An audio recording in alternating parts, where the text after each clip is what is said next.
honestly can't believe that it's been 3 years. That's a significant chunk of time.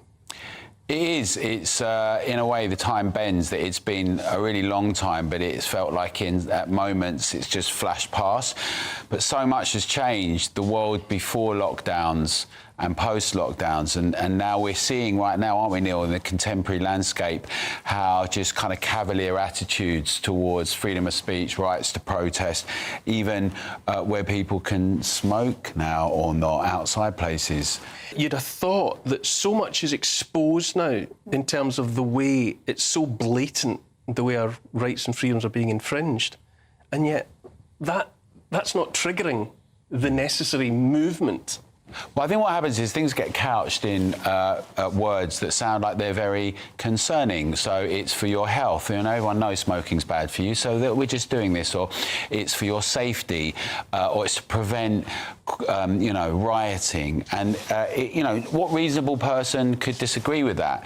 But in actual fact, what we've got is the worst case scenario that we always argue against, that what could happen if you allow these measures to be in place, are already happening, right? And I think that the thing about Together, and the reason for the name, and it's really important, is that we want to get the public involved. We think it's essential. If we can't argue these things out in open as adults and articulate them, it doesn't matter if you agree with me or not, if you think...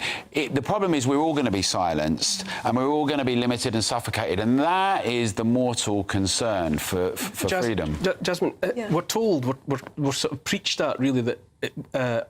we should not be afraid of our government should be afraid of the people.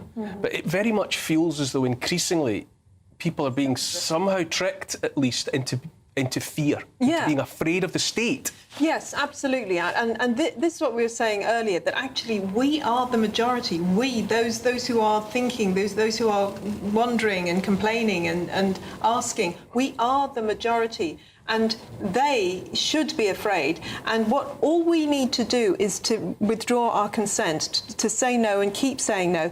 And as with Together, get together and doing it, because together we are stronger. And I do feel that Together is a good hub for people to get together and create a stronger front to take on government. I would say that Britain feels broken.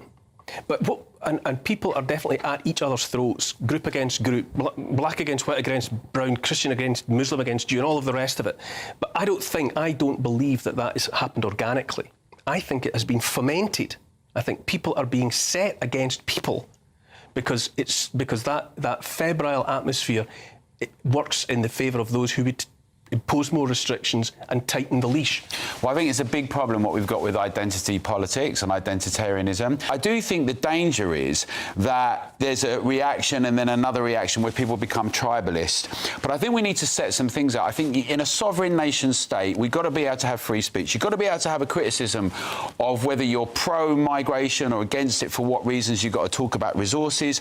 You've got to talk about integration versus multiculturalism. It's not about colour, but are there questions around radical ideas, right? Radical Islam, not 4 million Muslims. And can we have this discussion without people getting bent out of shape and trying to ban it? They're the essential things. Together is the key. I'm running out of time coming up against a break, but thank you so much. I think Together is the right word. Together is the right attitude. Thanks, Neil. Brilliant stuff. You're a good man.